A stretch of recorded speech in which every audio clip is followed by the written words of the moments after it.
Austin McGeough was a proud member of the 101st Airborne. The 21-year-old air assault soldier was living his dream. He loved his job, loved his girlfriend, and was very close to his family. Everything changed when Austin and some soldier friends went to a party in Cheatham County 3 years ago. One of the soldiers was dating a girl whose parents were out of town. Apparently, there was some tension between the soldiers and the local boys. Austin texted his girlfriend, close family friend Janie Barter. If something happens, I need to jump in and defend my friends. Now, that's a very odd conversation to have halfway through a party. Later that night, things got downright strange. Clearly lying on his back, Austin took a 75 photo burst of a truck. Family private investigator Dean Marino. I believe that Austin was either accosted, that whoever it was, because the vehicle also turned around and flashed the headlights on Austin as he took the photo burst. Things would get stranger. At 3:14 a.m., Austin calls Cheatham County 911. He is obviously scared. 911, location here, emergency. Please help me, please. Austin appears to be running through the woods and keeps calling 911. Now he's far from the party, pinged in deep woods. It feels like they want to kidnap me. Honestly, I'm not insane. They just want to kidnap me. The last of the 911 calls comes at 3:39. The tone has changed. Austin acts like everything is okay. Let me get you some help. No. Okay, well, you called 911, sir, and you sounded genuinely scared. No, I'm fine now. All right. I found everyone. I'm fine now, and good night, all right? 14 minutes later, Austin McGeough comes crashing out of the woods onto Highway 41A when a teenager runs him over. 911, location emergency. I just hit somebody on the road. I don't know where I am. Please, they are dead. They're literally dead. As she waits for police, the unthinkable, another car barreling toward Austin lying in the road. Austin is run over a second time. A few minutes later, it happens again. Austin McGeough dies in the middle of the road, run over 3 times. Just up the street at the Pleasant View Nursery, police find a crime scene. A retail trailer has been broken into, ransacked, someone ate pizza, broke jam jars, pulled out the register, pulled out the credit card reader, went to the bathroom. In the middle of the mess, Austin McGeough's phone and wallet are sitting undisturbed on a desk. Cheatham County lead detective Jeff Landis decides he knew exactly what happened that night. They basically said that Austin was not chased by people, he was chased by bees because he broke into the back of the nursery and put his hand through a wasp's nest. He ransacked the nursery, drunk and hallucinating. He was chased by bees to his death onto Highway 41A. That story made news all over the world. Hallucinating, crazed soldier chased by wasps to his death. But here's the thing, is that what really happened?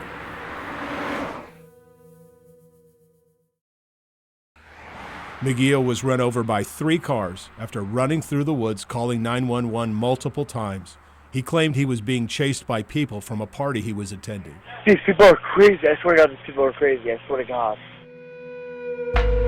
The family sent these 911 calls to a special forensic audio enhancement lab, and the lab discovered 7 instances of background speech, voices within the range of Austin McGeough's cell phone microphone, most of it unintelligible, with key exceptions. So in one of the instances, the background male voice said, "He's right there. He's right there." Chilling, but not as chilling as the last voice on the last 911 call. Tell her. Just 2 words. Tell her.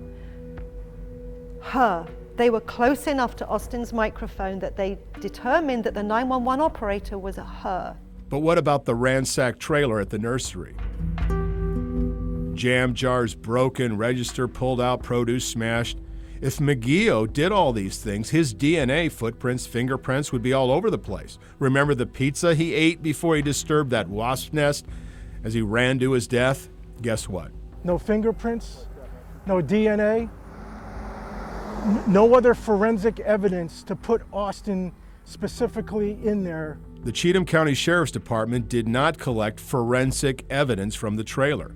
The autopsy further destroys the Cheatham County Sheriff's Department theory. No pizza in his stomach, no wasp stings. McGeough was very intoxicated and had Percocet in his system, a narcotic his family says he had a prescription for because of his wisdom teeth. But why would McGeough leave his phone and wallet in the nursery? His phone was his lifeline during this awful incident. His wallet contained pictures of his family, his ID, his credit cards, his cash. The cash was still in there. This wasn't about robbery. Why would Austin leave his lifeline and the thing that's closest to everybody that they have on them all the time, their wallet, why would he leave that there? He wouldn't. The lead detective on the case, Jeff Landis, is no longer with the Cheatham County Sheriff's Department. He resigned after 2 of his investigations were questioned by the court. Judge David Wolf, quote, "I have some real issues of the credibility of Mr. Landis," unquote. Later, District Attorney Ray Crouch was asked, quote, "So are you going to be able to just trust Detective Landis moving forward?" Crouch, "I would have to say no." The family turned everything over to DA Ray Crouch, who wrote in an email, "I agree with your conclusions that the nursery store crime scene was not thoroughly processed. I want to explore that further. I'm hoping the TBI analysis of the items above will assist in our search for facts. I will never understand why Landis theorized that Austin was chased by wasps. This is an example of how a stupid comment can greatly distract all of us from the mission of finding facts." Nevertheless, it's been 3 years. Austin McGeough was prepared to die for his country, but not like this. Because everybody deserves that. Everybody, not because he was a soldier, not because he was my son, because he's a human being, and that's what we deserve. He's an American, though. He was going to go and fight for everything, for all of our freedoms. Why shouldn't he have some respect?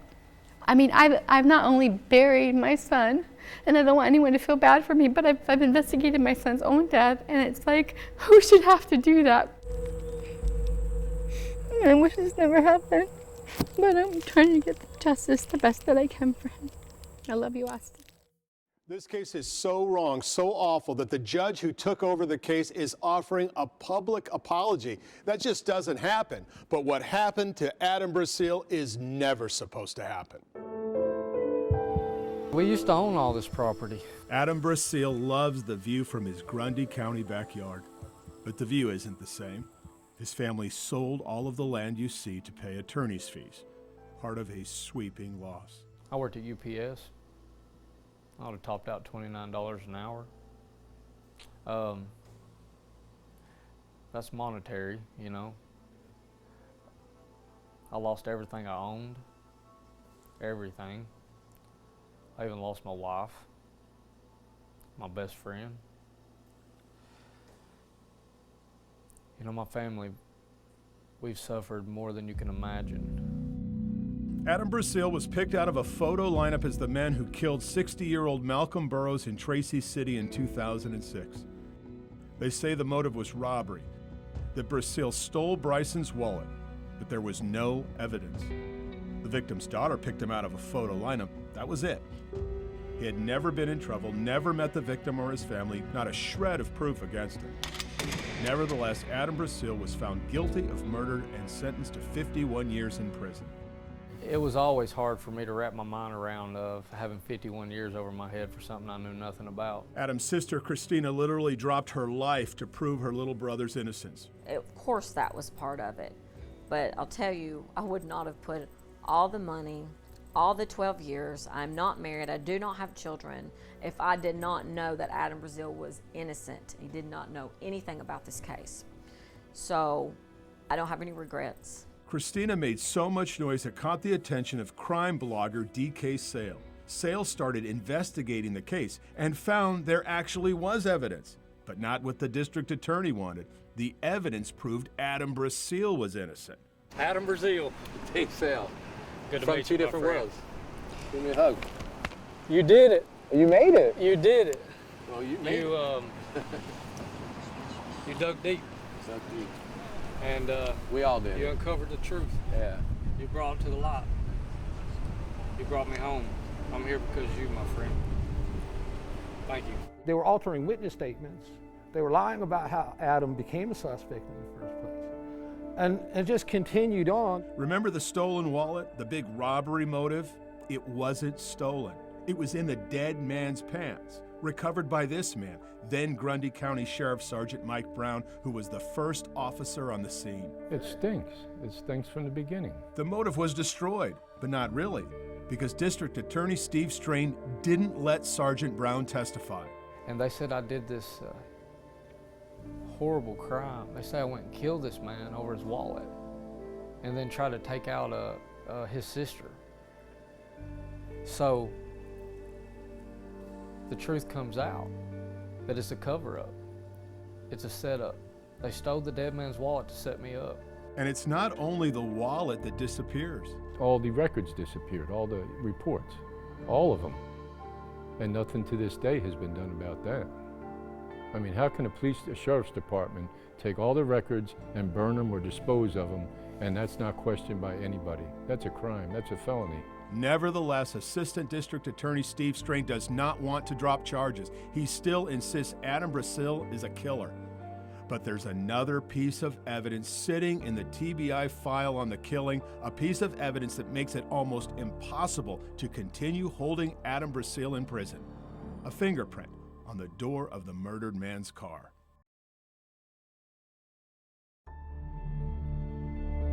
UPS driver Adam Brasil from Pelham is identified in a photo lineup by the victim's daughter and is convicted of killing Malcolm Burrows and stealing his wallet.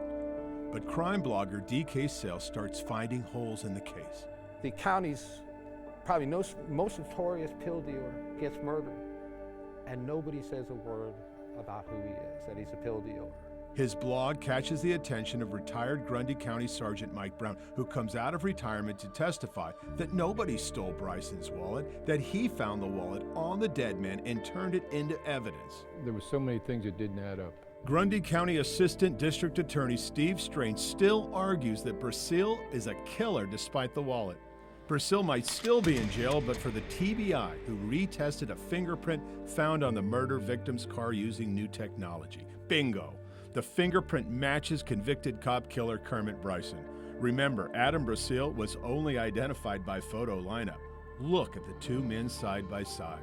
The person who opened that door for the last time was Kermit Bryson. And the person who opened that door for the last time was the person who killed Malcolm Burrows. Once they have the match, surely the district attorney wants to release Brasil now. Not at all. They actually keep the identity of the fingerprint secret for 15 months. They want Adam to remain in prison for murder. Well, the truth came out, and the state wouldn't do anything with it except try to cover it up. They were going to fight to the end with unlimited resources to keep an innocent man in prison. Finally, with the evidence so overwhelming, the DA agrees to release Adam Brasil, but not unless he agrees to a felony assault. That's right, Adam Brasil is a convicted felon with no voting rights for assaulting a man he never met. Attorney Alex Little says the TBI was on the ball to retest the old fingerprint with new technology, but the DA was not honorable in withholding the result. I can't, pretend to tell you what's in their mind and why they feel that way.